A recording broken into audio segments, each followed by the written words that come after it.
pamonha de copinho tem aqui, que a professora Carlinha preparou, uma novidade para nós. Apenas R$2 a pamonha de copinho. Temos a barba da velha, R$1, maçã do amor, R$1. Cartelas do bingo, R$2. Logo após as apresentações haverá um bingo de um frango assado e um refrigerante de 1,5 litros. É cartela cheia, viu, gente? Cartela cheia.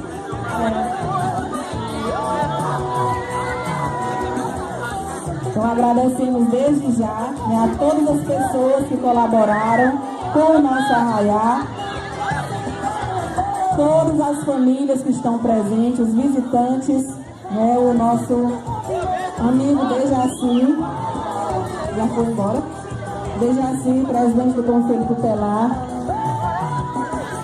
a Silvilene, a equipe da Secretaria de Educação que está aqui, marcando presença e prestigiando a nossa festa. Todas as pessoas que estão aqui, o nosso muito obrigado.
quinto ano, do professor Ezequiel, né? Professora Dorim, professora Cléia, são as professoras desta turma.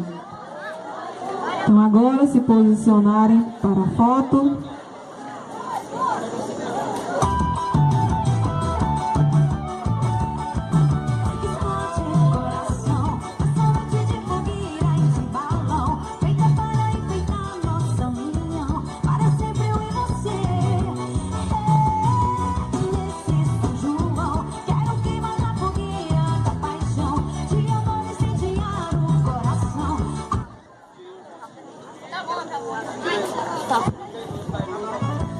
Lembrando que temos comidas típicas, né? Misturinha, munguzá, creme de galinha, panelada, bolo, pamonha de copo, refrigerante. Então vamos prestigiar as comidas da nossa barraca, vamos experimentar. Temos também a barba da velha, R$1, maçã do amor, turma do 9º ano que prepararam as maçãs do amor. Quadrilha, baião, choque.